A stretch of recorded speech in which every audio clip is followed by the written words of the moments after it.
The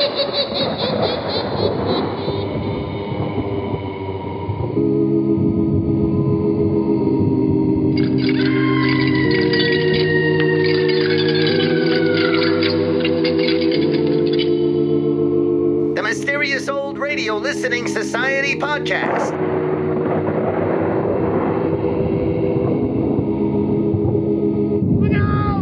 Welcome to the Mysterious Old Radio Listening Society, a podcast dedicated to suspense, crime, and horror stories from the golden age of radio. I'm Eric. I'm Tim. And I'm Joshua. We love mysterious old-time radio stories, but do they stand the test of time? That's what we're here to find out. Today, we return to the listener library for a recommendation from our mysterious listener and Patreon supporter, Matt. Matt writes, "Hi, y'all. I wanted to request an episode of Richard Diamond, Private Detective, called The House of Mystery Case.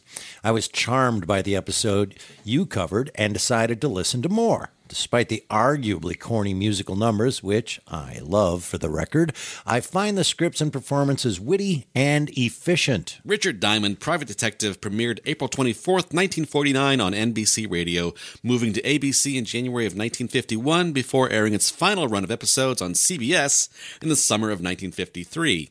The program starred Dick Powell as the titular Richard Diamond, an ex-police officer turned wisecracking private eye.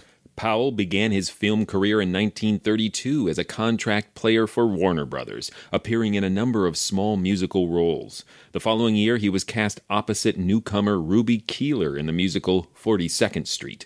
The film was a hit, and the studio paired Powell and Keeler in 6 more musicals over the next 3 years, including Gold Diggers of 1933, Footlight Parade, and Dames. By the early 40s, Powell felt typecast and feared he was rapidly aging out of his squeaky clean Boy Scout image. Powell's big break came in 1944 when he landed the lead in Murder, My Sweet, Edward Dmytryk's adaptation of the Raymond Chandler classic, Farewell, My Lovely.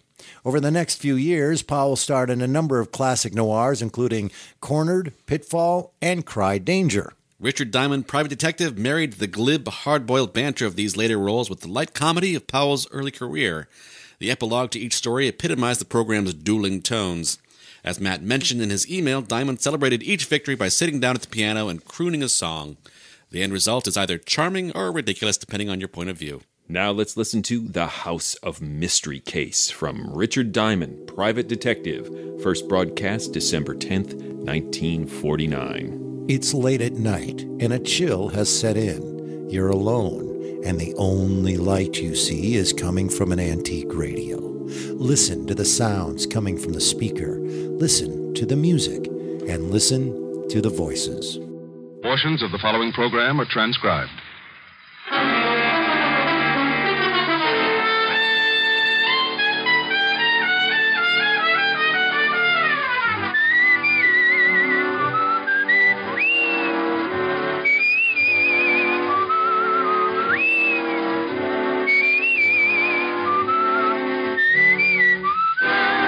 Here is Dick Powell as Richard Diamond, Private Detective.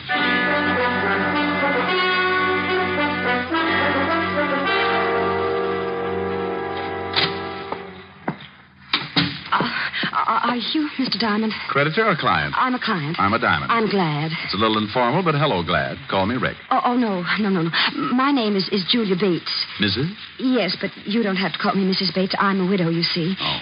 In fact, it may help our relationship if you call me Julia. Oh, well, here we go again. All right, Julia, you can call me Rick. The fee's $100 a day in expenses. I want you to stay at my house tonight. I said $100 a day in expenses. Oh, the fee is all right, Mr. Rick. Money means nothing. Yeah, well, you think your way and I'll think mine. I'll make out a check right now. No hurry. Anytime in the next 10 seconds. Oh, there. Thanks.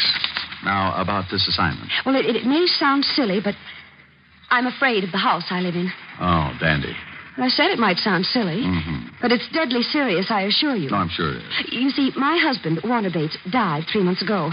He was a very strange man and believed devoutly in many forms of mysticism. Oh, yeah. Well, he built this house as a monument to his beliefs and filled it with secret passages and rooms and steps that lead nowhere. Why not move out? Well, I'll be perfectly honest. It's because of the money. Oh. In his will, Warner stipulated I was to live in the house for a period of 3 months following his death. 3 months is up tomorrow. And it doesn't help that Warner is buried in the basement vault. What's he doing? Watching Benny's money? Well, he had a crypt built in the cellar, and a key, the only key to it, was placed in his coffin. What's supposed to happen tonight? Well, let me tell you the whole story. A month ago, I began to hear the strangest things in the house at night, and I found food half-eaten on the kitchen table. Ever try setting traps? Well, the worst shock came when I went to the cellar a few days ago. I found footprints in the dust, naked footprints, leading to and from the crypt. Maybe he had to take a shower. Oh, please let me finish. On his deathbed, Warner swore he'd visit me at the end of the 3rd month, and if he could, take me with him back to the spirit world. Oh, and tonight is the night. Yes. Oh, at first, I didn't think it would get me, but... Oh, I'm scared, really scared. Yeah, well, now look, baby, let's get off this mystic kick. Who inherits if you don't live up to your requirements? Well, that's just it. No one. That is, no person. The money goes to charities and schools. Mr. Anderson, the executor of the estate, says the will is foolproof, legal, and binding. Either I live in the house until noon tomorrow or forfeit the inheritance. So what you wanted me to do is hang around tonight and see that hubby doesn't go death walking. Yes, that's right. You don't have to be there till dark, but, don't be any later than that. Say 6 o'clock? Excuse me.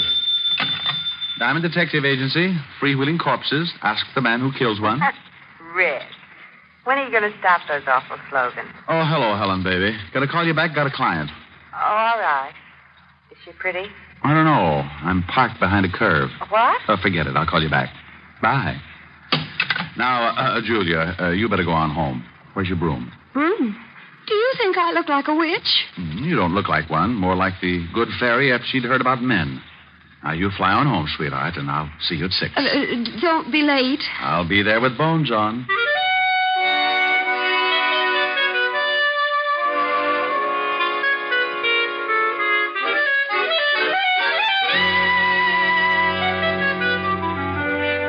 I tried to uncurl my toes and get my mind on business. Thinking of my spooked client didn't seem to help, but it was business. It was getting pretty late in the afternoon, so I put the office to bed for the night, picked up a bite to eat, and went over to the 5th Precinct to keep a coffee date with Lieutenant Levinson. When I walked into the squad room, I spotted Sergeant Otis with his nose in a book. Oh, hello, Otis. What's with the book? Don't tell me you're learning to read. Hello, Shamus. How's tricks? The book, Sergeant. What's the book? What book? Lieutenant's inside. He said for you to go right in when you came. Otis, tell Uncle Richard about the book. Oh, it's just a book. Here, I was trying to improve myself. Well, don't feel ashamed, Otis. You've got reason to do that. Yeah, very funny. Let's see. The art of graceful dancing. Otis. Well, what's wrong with me dancing, Shamus? I don't want to be no social outcast. Dancing? Well, maybe. But graceful? Otis, you couldn't be graceful even if your feet did match. Tell you what, though, I'll give you a hand. Now, just open your arms and pretend you have a dame. Go on, I'll start you on a waltz.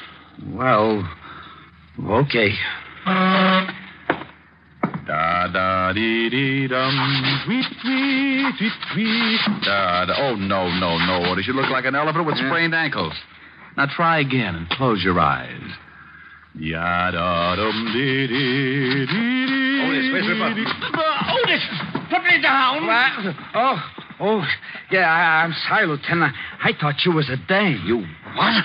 Oh. I mean, I had my eyes closed. I was dancing. Oh, Lieutenant, the shamus talked me into it. Rick, would you mind telling me what you were doing? Saving Arthur Murray ulcers. Yeah, well, come on in and get some coffee. And Otis. Yeah? Shut up. Shall I pour? Please do. You know how I like mine, Walt. Yeah, no cream, 12 lumps. Better change that. I would think so. Okay, how many? Make it 14. Your coffee's stronger than mine. It's not so strong, Rick. Here. Thanks. You better wipe that spot off the desk. The varnish is beginning to smoke. Your jokes aren't any better. Gonna stick around for the Hart game tonight? I can't, Walt. I've got a client with a house full of spirits. What? The dead kind. With you on the job, there'll be corpses jumping out of every window. Yeah.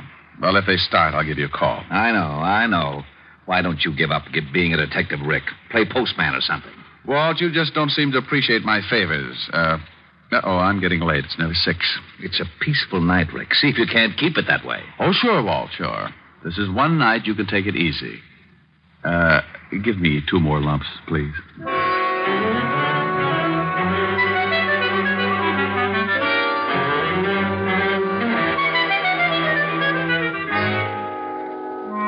Leaving Walt and heading to the Bates house, I was feeling as happy as a bird in a hat full of worms. I had $100 to stall off the landlord, a lovely red-headed girlfriend with curves, and a spook client with trouble. Everything great. Then the storm began to blow up.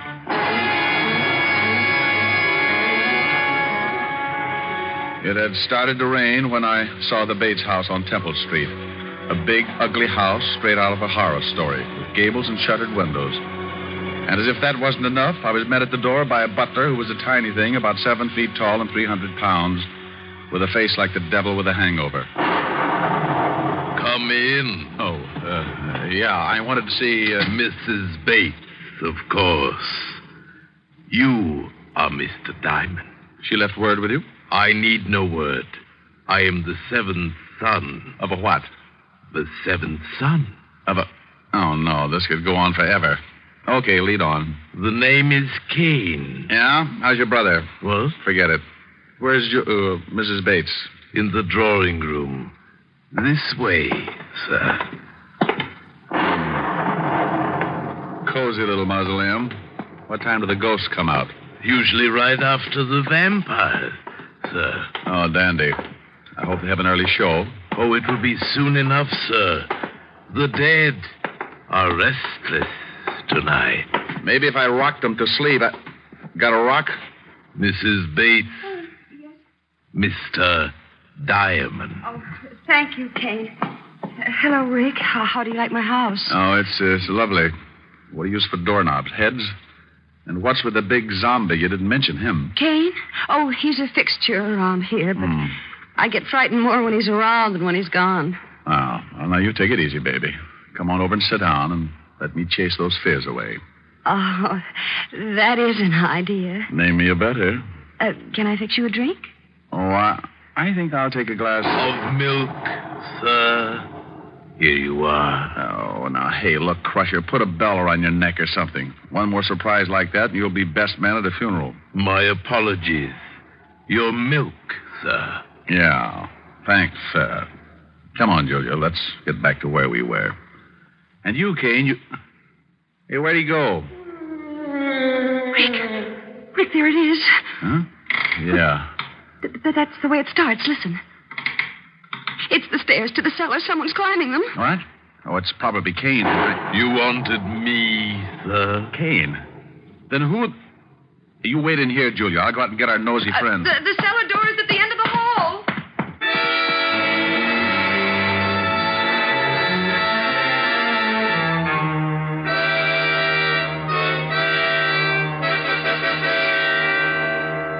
I left Julia looking as nervous as a one-legged man walking a tightrope and took off down the long hall. There was only one door, the one to the cellar, so I opened it and flipped on the switch.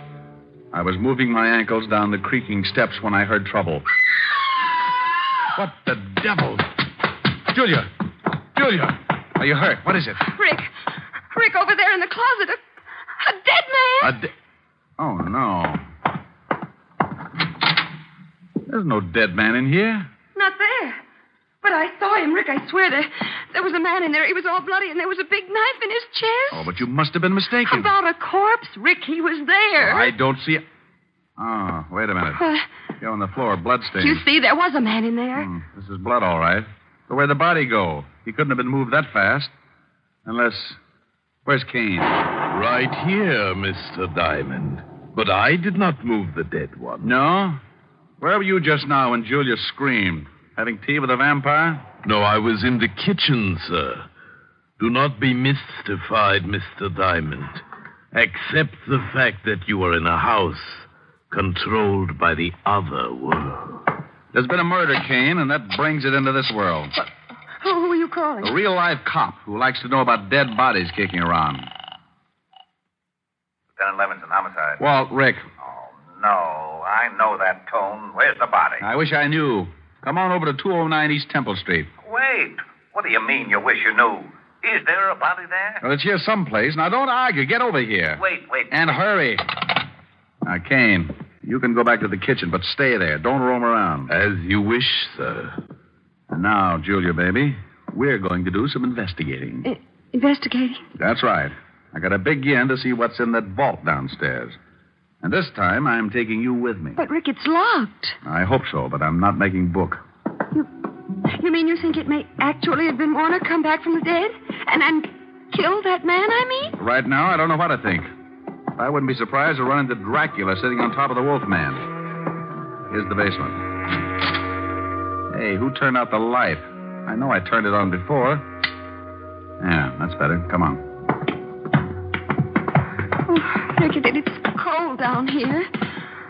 Oh, hurry, Rick. I'm getting scared. Yeah, I don't like the feel of it myself, but I want to check this vault. See the footprints there in the dust? I see them, but I don't believe them. Not yet. Yeah, I'll try the door of the vault. Why, it's unlocked. Yeah, and look what's inside. The coffin is empty. It's empty, all right, and it's open. Well, are you going inside? No. I think I'll stay out here. The light. Rick, who put out the light? It wasn't Edison, baby. We got company. Julia, I told you I'd come back for you. Warner? Hey, what is this? I am dead. Oh. You know I am, don't you, Julia? Yes. Huh?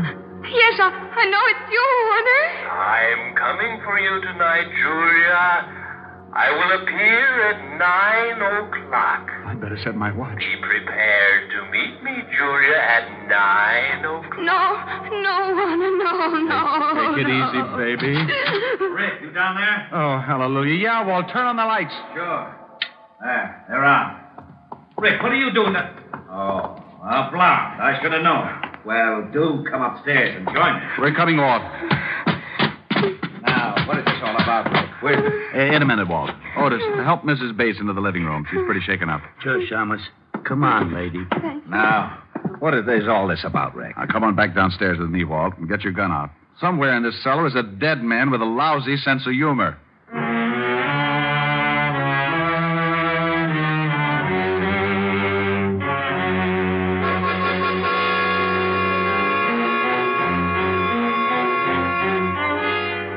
Well, we searched the long cellar but good while I briefed Walt on the events of the evening. Neither was much of a success. Walt didn't believe me, and our ghost remained a ghost. As we went back up into the living room, I was at a point where I didn't believe the things myself. They couldn't have happened, but they had. Hey, Otis, where did Mrs. Bates go? She went upstairs to pack. Shamus said she was going to leave. Leave? And give up her dough? Oh, for Pete's sake, she can't... Not just because of this ghost house. Ghost house? Oh, this is the wackiest yet. Rick, if I didn't know you were so... Walt, do I look like I'm happy about these things? I'm at a point where I'm believing in spooks and spirit worlds and dead men who talk from out of nowhere. Yeah, so the Shamus is afraid of spooks. This I'm loving. Otis. I know, Lieutenant. Shut up. Did I say that, Otis? Well, no, Lieutenant. What do you want me to do? Shut up. Oh. Gee, I wish I had a glass of... A glass of water, Sergeant. Oh, come out from behind that chair, Otis. It's only Kane. Who's he? Well, didn't he let you in? No, we found the door open. When we rang and no one answered, we came in. Oh, did you? Hey, Kane, where were you? Did you hear the doorbell? I knew the door was open, Mr. Diamond, and I was busy. Like maybe playing ghost? No, sir. Baking a cake. Cake? Oh, swell. Rick, I'm all packed. Will you take me to a hotel? Now, but Julia, look, you can't leave. Think of the money. Money or no money, I'm getting out of here, Rick. That was Warner's voice, and I just don't have the nerve to stay. Oh, but look, baby, you know there aren't any such things as ghosts. Do I? You were in the cellar with me. You heard him. And did you find anybody down there afterwards? Well, no, but... Just a minute, Mrs. Bates. You saw a murdered man earlier this evening, didn't you? You know I did, in that closet. Yeah, well, until I find out who he is and who killed him, you don't leave this house. But Warner... I'm sorry, Julia. We'll protect you, but you can't leave. Otis, take Mrs. Bates into the library and make her comfortable. Hey, Lieutenant. Come on, Mrs. Bates. Well, all right. Now, Rick, enough is enough. How could there have been a body in that closet 1 minute and not the next? Where did it go and why? Well, how the devil should I know? She saw it, screamed, I ran back, opened the closet, and it was gone. Oh, great. Now, come on. I want a better look at that closet. Well, looks all right. Wonder how it sounds. Use your gun butt on the walls. Yeah.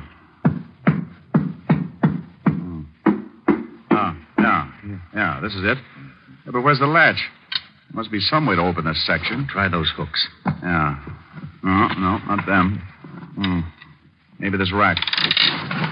Hey, look. Secret room, just like in the movies. Oh, there he is. Yeah. We found the corpse, Walt. And how he disappeared so fast. Oh, some mess. Blood all over him. Walt, hey, this is no corpse. What? Oh, now, don't start that. No? Well, look at it closer, Walt. It's a dummy. Well, it is. A wax dummy with blood smeared on it. No wonder I wasn't meant to see it. Oh, this is it. I'm getting out of this crazy house. Corpses that talk, corpses that aren't corpses. I've had enough. This is just plain ridiculous. Now, wait, Walt. Someone planted this dummy, and someone is trying to scare Mrs. Bates out of this house. That same someone is in this house right now, and if he isn't stopped, it may mean her murder.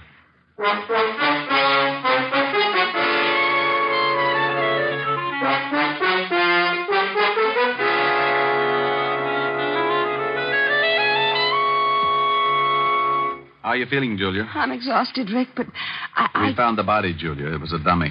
A dummy?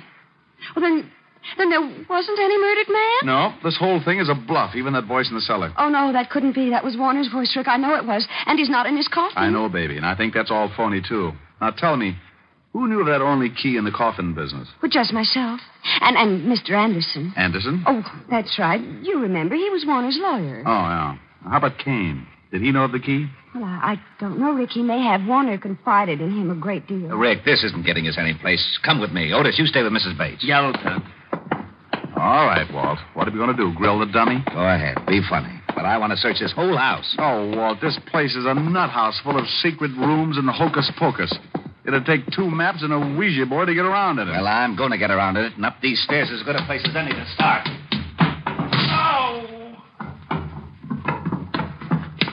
Hello, Walt. Oh, stairs that lead to a blank wall. Rick, that's too much. Now, would you stop playing games? Playing games, he says. Oh, where is my bicarbonate? Here you are, Lieutenant. Sorry to be late. Where's the thunder, Kane? You're Mr. Q. Will there be anything else, sir? I don't see how, sir. Not unless Frankenstein drops in for a game of jacks. I doubt if he will. Tonight it's at his house, so I'll be on hand if you need anything. We won't. Go on back to your embalming. Come on, Walt. You feeling okay? Oh, I'll never feel okay again. Rick, I've stood for your getting me mixed up in some crazy cases, but this night I'll never forgive. Oh, don't quit on me now, Walt. We still have to find that spook and keep Julia from being killed. How? Please, tell me how. Look, he said he was going to appear at 9 o'clock tonight to take her to the spirit world with him. Yeah, well, I'll get a squad down here to see that he doesn't. No, Walt, wait. He'll never show up if we're all hanging around, right? Well, yeah. And the only way we can catch the ghost is for him to show up, right? Yeah, go on. So what do we do? So we pretend to leave, make a big fuss about giving the whole thing up. Then we sneak back in and hide. We wait and see if he shows up, and when he said he would, and if he does, we nab him. Case closed. Well, it sounds screwy, but to wind this case up, I'll buy anything. Where do we hide? We'll get Julia to wait in the living room. We'll sneak back and hide in that secret room behind the closet. If the ghost shows, we can grab him as soon as he gives himself away. And I think he'll show.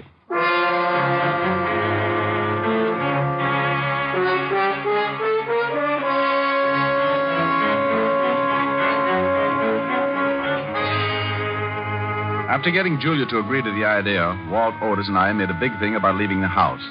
Then we sneaked back in and hid in the secret room back of the living room closet. The closet door was open enough so we could see Julia pretending to read on the couch. And for the next few centuries, we waited. Waited for a dead man to keep a date.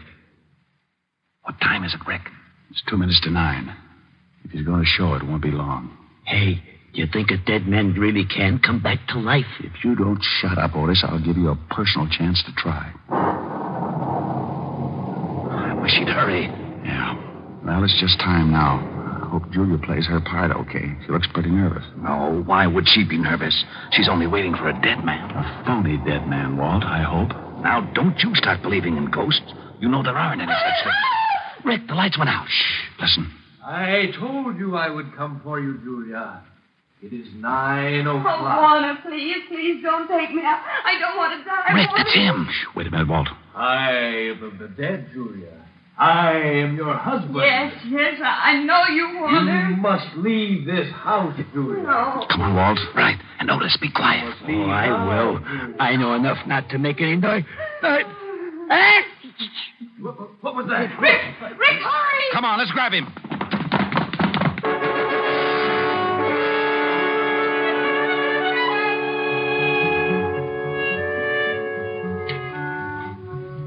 We all took off after the ghost. It led us on the screwiest chase yet, in and out of the secret passages, upstairs, and then back downstairs again. Trying to lay hands on him was like trying to swat a fly with a piece of string. He finally made a break for the outside door. Then, not to be outdone, I made like a big athlete. Hey, that was a pretty nifty tackle, Diamond. Rick, you okay? Yeah. As soon as I get this hood off, I'm going to have a few words with this spook. There. He's out cold. Otis, bring Mrs. Bates in here. Oh, okay. Come on, you. Wake up. Who is he? I don't know. Come on, wake up. Before I make a real ghost out of you.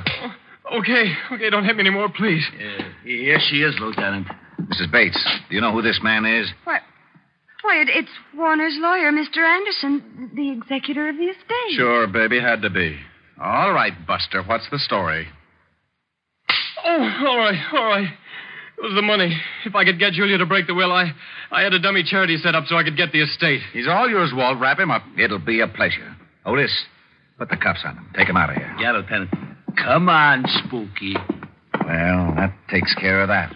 Hey, what about Kane? He must have known about all this. Of course I knew, Lieutenant, but I did not wish to intrude. Those who interfere with the dead pay their own penalty. Lose their haunting license? Nothing. Oh, sir, my cake is done. Would you like some? It's devil's food. No thanks. I'll skip it. With nuts? Julia, walk me to the door. Well, of course, Rick. I'll leave you with Kane, Walt. Tell him a ghost story. Feeling all right, baby? Oh, yes, much better. I'm fine now that I know there's nothing to be afraid of. Tomorrow I'll be moving into an apartment. Will you come and see me? We have things to talk over. Like what, honey? Like sharing a mood. You know. Just the two of us.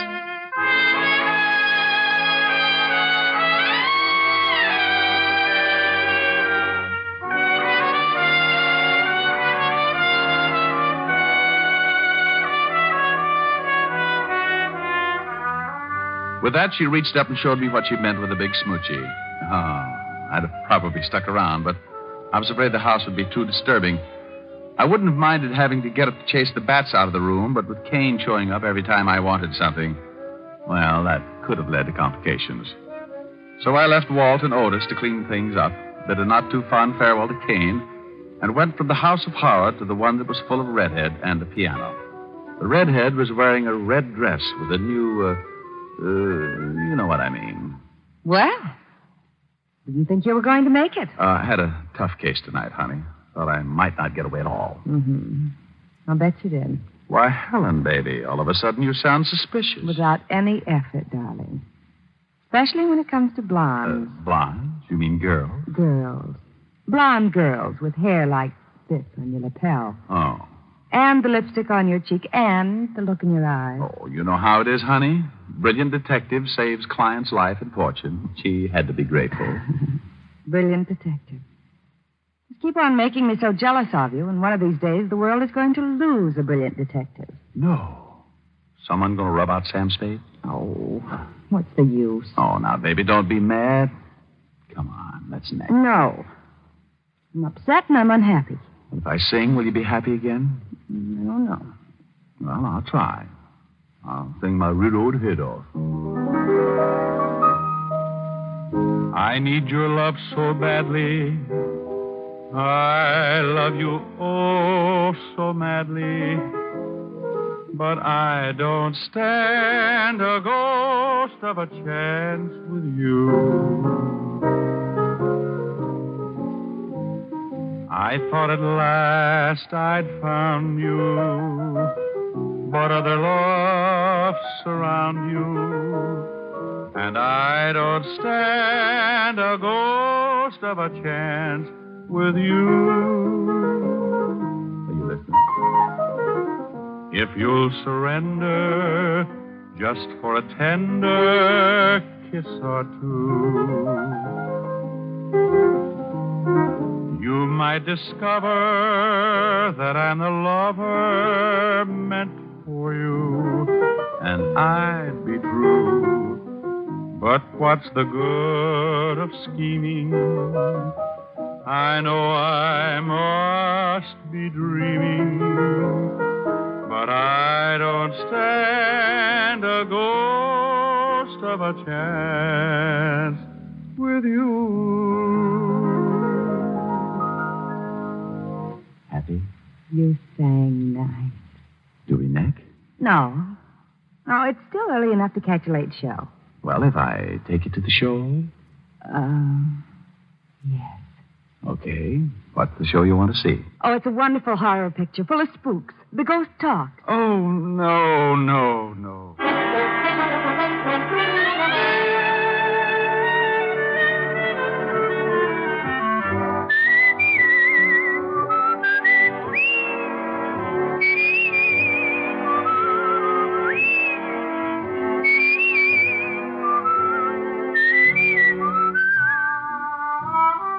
You have just heard Richard Diamond, Private Detective, starring Dick Powell.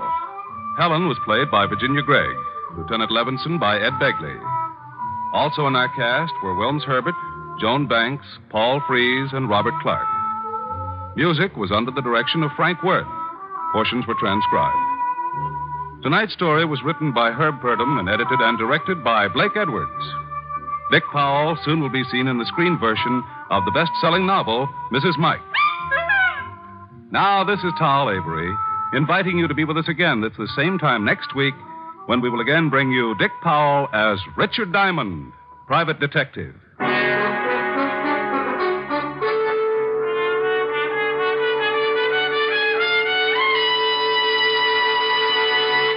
What's on NBC tomorrow? There's great comedy in store for you on the Phil Harris, Alice Faye show when Phil and Frankie go shopping for Alice's Christmas present. And there's excellent drama on Theater Guild on the Air.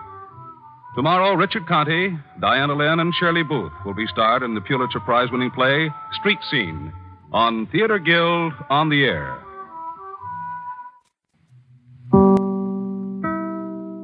That was The House of Mystery Case from Richard Diamond, Private Detective. Here on the Mysterious Old Radio Listening Society podcast. Once again, I'm Eric. I'm Tim. And I'm Joshua. That came to us from our listener and Patreon, Matt. And I believe he alludes to that we've done one other Richard Diamond in the history of this podcast. Yes, just we one. had our Patreon, Evan, on the podcast, and he chose a Richard Diamond. Yeah. I'm going to rip a Band-Aid off here. Ow! Not off you. Oh. But put it back on. Gross. You should see a doctor, whatever that is. I can pop that. Here's where Richard Diamond doesn't have a fair fight with me. Because there are two shows like this, and the other one kicks its ass, and that's Candy Matson. Candy Matson is funnier, faster, better than the same style. Other than the song at the end, it's very similar to me. You don't find them similar, do you? I just don't understand someone who would only have room for one very funny private detective show. No, I'm saying when you could have room in your heart for two. I'm not saying I hate it. I'm saying that Candy Matson does it for me better, this style. I don't find them equal. I find this not as clever, not as well delivered than she does. Do you know what I'm saying? But if I'd never heard Candy Matson go, that's clever and well delivered. Yeah, I don't disagree with your assessment of these two. For me, they are not so similar. Oh. Yeah, I didn't even think of Candy Matson listening to this because I love Dick Powell, so I'm just like sit down and like Dick Powell. I say that every time I listen. Dick Powell. Beep, beep, zip, Dick Powell. That's like the 60s Batman. Dick Powell. You don't ever want a Dick Powell. Here's my question. Let's get this out of the way before Josh was already mad at me. So let's just. Do you like the song at the end that they do, or do you, as Tim alluded to in his part of the reading, it's either charming or ridiculous, right? Do you find the song at the end of Richard Diamond charming or ridiculous? super charming, particularly because it's Powell. I mean, that's what he did. So it's this winking acknowledgement that was his previous career as a crooner. And I have lots of Dick Powell records because I think he's great. I do too. And I think the fact that they're able to integrate those two, they create a show in which that is not incongruous, in my opinion. Tonally, it shifts effortlessly because he is able to marry those two styles so well, in my opinion. It's jarring to me. And I think I mentioned this last. It's jarring to me. I love Dick Powell. I have Dick Powell albums. Love him, right? How many? We're going to get really competitive now. 70, 89, 104. Gajillion. I love Dick Powell. I would listen to a whole program of the Dick Powell Hour where he's singing, right? Dick Powell. But do you love Murder My Sweet when he plays Philip Marlowe? So I love both the crooning Dick Powell and hard-boiled Dick Powell is hard-boiled. So it's like someone took two of my favorite things and mashed them together. I either want one or the other. You don't like any of your food touching on a plate, right? Oh, you're so wrong. I'm the guy that wants it all in a bowl mixed together and put on bread. Everything. Whatever Kentucky Fried Chicken comes up with, I'm like, good job. Everything they come up with, I'm like, that's exactly how I eat Kentucky Fried Chicken. Keep doing that. Bucket of food. Bucket of food. Hell yeah. But how is this not bucket of food? It is. It's a great review of Richard Diamond, Private Detective. It's a bucket of food. With jokes. Yeah. Really I don't know. good jokes, in my opinion. I agree. You're not hearing me. Candy Matson she makes me laugh harder. As long as you open this comparison up, here's how I would say they're different. Candy Matson is funny as a whole. There are occasionally one or two really laugh out loud lines, but it's sort of a piece. Yeah. Whereas Dick Powell has great punchlines. It's just like joke, joke, joke. It hits this tone between hard-boiled and Groucho Marx. And it's Blake Edwards, which we didn't mention in the opening, so that doesn't surprise me. Right. This is where I lean a little more towards Eric of why I enjoyed this. Like, when this started, the theme music itself just made me like, this is pleasant and I'm happy and this is charming. And the individual jokes me like, this is little old chestnut jokes, but I'm still having a good time. The whole thing for me, like, this is fun. This wasn't particularly the hard-boiled end, I suppose, of Richard Diamond-ness, but this is a lighter-hearted Richard Diamond, for sure. Actually, and I should qualify that of, in general, like, this is a good time. It's relaxing. It's soothing. It's charming. And then there's Paul Frees, who was so awesome. Paul Frees, you recognized as the lisping butler? No, I did not recognize until this very moment. I loved the lisping butler, although it was like a farce. It was like the movie Clue. It was so funny. He would just, hello, and they'd be like, it was thunder, a great he's bit. bit. Basically just walking around carrying the haunted mansion with him. Yep. I didn't know that was Paul Frees. I did not, but fantastically funny bit. Oh my God, I love But that. you do have to approach this episode with, okay, we're in for comedy. There is no suspense, crime, or horror. No, it's a pastiche of the horror genre, which I thought was appropriate for our podcast. Yeah, absolutely it is. Again, as always, I have to shift gears. And then I shifted gears, and then he sings, and I have to shift gears. And I hate shifting gears. Don't make me shift gears. There needs to be some kind of warning. Eric, about to shift gears. I know we've been having a good time, but let's take it down a little bit right now. Do you like the singing at the end of Richard Diamond? He answered it. I answered it. Oh, yes, I did. Again, that was the charming bit of like, okay, this little banter between him and his girlfriend. Like, their relationship is messed up. Yes, it is. But I'm not dating this guy. I'm going to sit here and enjoy his song.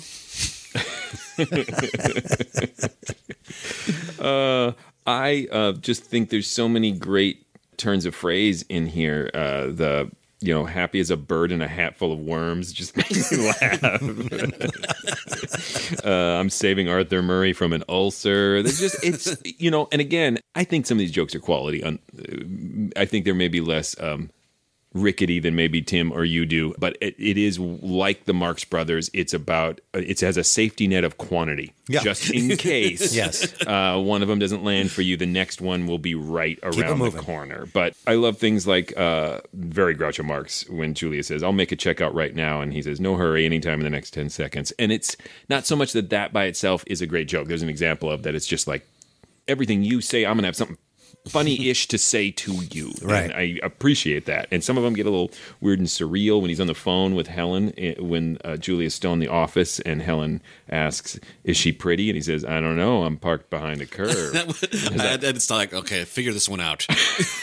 I spent 4 seconds and moved on. Someone tell me what the joke is there. I think it's like he wants to drive forward with her, but there's some sort of barrier. I think it's that he can't make out all the features yet, and he'll get... Now we're explaining a joke, which is the best way to kill it. It's funny, just trust me. No, explain it. I think if he wants to move forward with this girl, he's going to have to really rev up the engine and probably go over a bump that's going to damage the car. If you know what I mean. No, he's basically saying, "I'm driving right now, honey. I can't talk." If you know what I mean. He just said something. I know. That's why it's very Marxian. It's like our friend Dan Hetzel used to do a Bing Crosby impression that he would just say stuff. "Well, it's bigger than a banana boat on a pancake afternoon." He'd just say stuff, and it would sound so good coming out of Bing's mouth, and you go, "That's obviously funny," and you realize, no, it's he didn't just say anything. I don't know, but I'm still parked behind the curb, if you know what I mean. No, you're just saying things. When the butler says, "The dead are restless tonight," and he says, "Maybe if I rock them to sleep, you got to rock." That Marx Brothers style delivery and joke is just always wins with me. Yeah. I'm sorry. I might be alone over here in my little Marx Brother corner, but you are. It's like we're married. You are not listening to me. I think it's great. Your relationship is messed up. I'm going to sing you a song now, Eric. Would you just please acknowledge that I like it? Sure. You just don't like it the way I want you to like it. Right. See, we are married.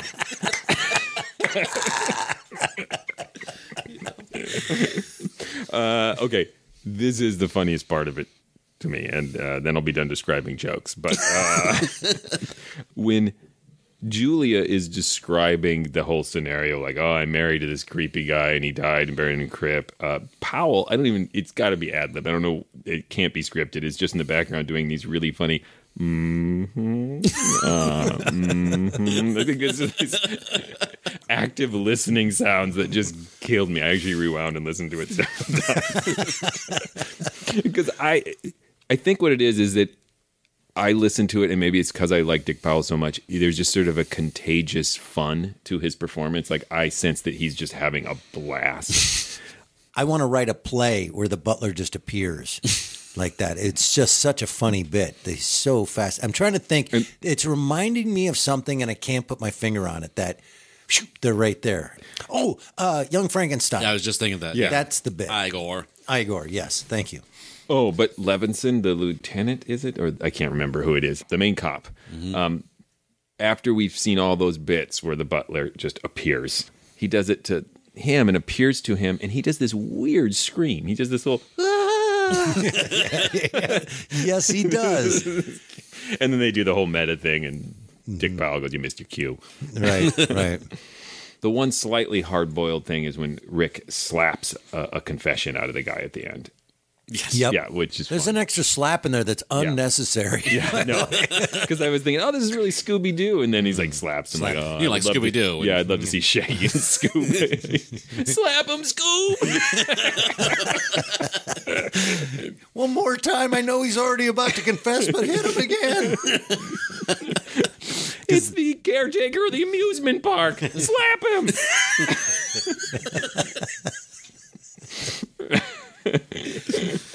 Oh, and just I am a sucker for meta humor. So at the end, when Helen is talking about, keep making me jealous, and the world will be out a great detective, and he goes, "Is somebody going to kill Sam Spade?" Yeah.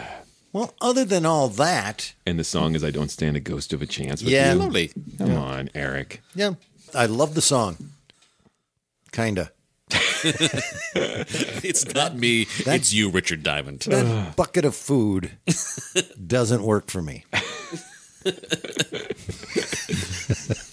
But it does work for me. I found it funny. There's nothing strenuous about it. Do you want to know? Here's my Richard Diamond. You ready? Here's my entire. Here it is. Here we go. Okay. We're waiting. I put on YouTube. The ghost of a chance. I put on some old-time radio show off of YouTube, right? And YouTube says, hey, here's something you're going to love. And then I fall asleep, and then it continuously plays. It just goes to the next thing. I'll wake up sometime 2 a.m. and realize I'm in an episode of Richard Diamond. Because it eventually always takes me back to Richard Diamond. And I'll go, oh, okay, I'll listen to this until I fall back asleep. And then he starts to sing, and I go, no. But somehow YouTube always takes me back to Richard Diamond. Like I can start on any old-time radio show, and eventually I'm in 4 hours of Richard Diamond. Because YouTube knows your preferences. It is telling you something. It knows better than I do. It knows you better than you know you. It's that simple. There's also a great Jack Benny joke in here.